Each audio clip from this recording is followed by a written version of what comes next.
Muy buenos días, mis apreciados hermanos y hermanas. Vamos a continuar la lectura de nuestro año bíblico leyendo el segundo libro de las Crónicas, capítulo 21 al 24.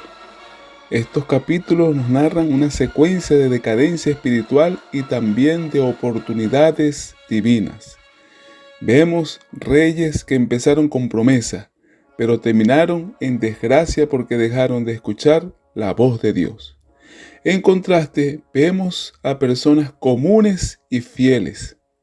Jehosaba, que salvó a un niño. Joaida, que se mantuvo firme en el pacto. Zacarías, que levantó su voz aunque le costara la vida. Dios siempre tiene a sus mensajeros, sus valientes, sus fieles, su pueblo remanente. El segundo libro de Crónicas, capítulo 24, versículo 20 dice: Y el Espíritu de Dios vino sobre Zacarías, hijo del sacerdote Joaida, y puesto en pies donde estaba más alto que el pueblo, les dijo: Así ha dicho Dios, ¿por qué quebrantáis los mandamientos de Jehová? No os vendrán bien por ello, porque por haber dejado a Jehová, Él también os dejará. El pasaje nos presenta a Zacarías, hijo de Joaida, sacerdote, levantando su voz contra un pueblo que se había desviado después de la muerte de su padre. Este versículo es un grito profético que revela la realidad espiritual del pueblo. Habían quebrantado el pacto y ahora enfrentaban las consecuencias. Ellos conocían la ley, pero decidieron ignorarla. El pecado no siempre viene de ignorancia, muchas veces es rebeldía consciente. El cristianismo de hoy también sabe lo que es correcto, pero muchas veces expone razones para desobedecer la ley, como por ejemplo, mala interpretación de textos paulinos. Por ejemplo, Romanos capítulo 6, versículo 14.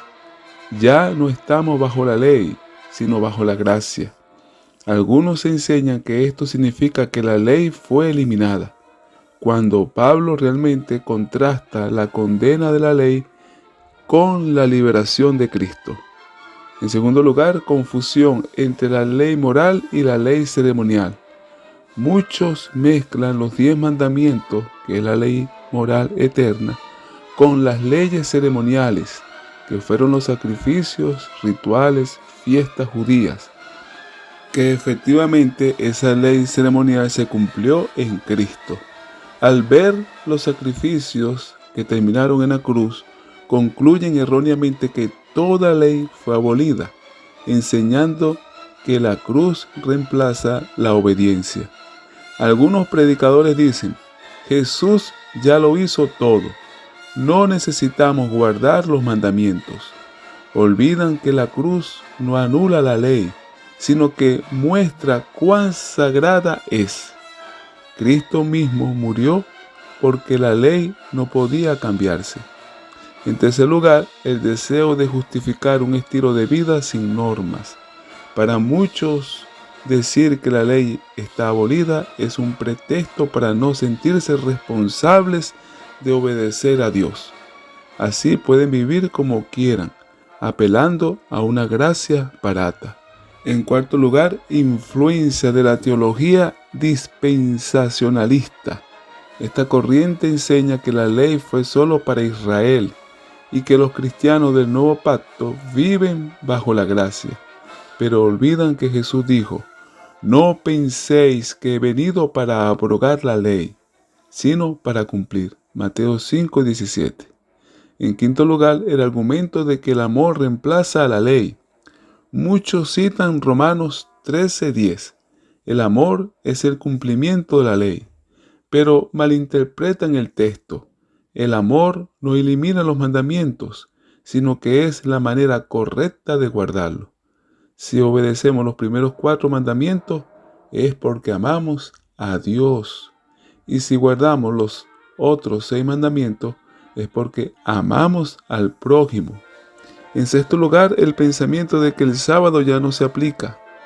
Para justificar la adoración dominical, dicen que el sábado fue abolido junto con la ley. Sin embargo, el sábado fue dado en la creación, antes que existiera el pecado o el pueblo de Israel. Génesis capítulo 2, versículo 1 al 3. Jesús afirmó: el cielo y la tierra pasarán antes que pase una jota o una tilde de la ley. Mateo 5:18. Pablo dijo: ¿anulamos la ley con la fe? En ninguna manera, sino que confirmamos la ley. Romanos 3:31. El Apocalipsis describe al pueblo de Dios en el tiempo del fin como los que guardan los mandamientos de Dios y la fe de Jesús. Apocalipsis 14:12. La gracia de Cristo no nos da la licencia para desobedecer, sino para poder obedecer con amor. Dios siempre levanta una voz de advertencia, pero depende del pueblo y de sus líderes escucharla o rechazarla. ¿Qué parte jugamos nosotros en nuestra generación? ¿Seremos como los reyes que se dejaron arrastrar por la corrupción o como aquellos que se levantaron fieles, aunque fueron minoría? Y en los días de Joroboam, Ocosías, Atalías y Joás, la fidelidad parecía desvanecerse, pero Dios levantó voces y preservó un remanente. Hoy, en medio de un mundo que se aparta, el Señor también busca hombres y mujeres que no se callen, que se mantengan firmes, proclamando la obediencia a los mandamientos y que coronen a Cristo como verdadero Rey de sus vidas. ¡Maranata!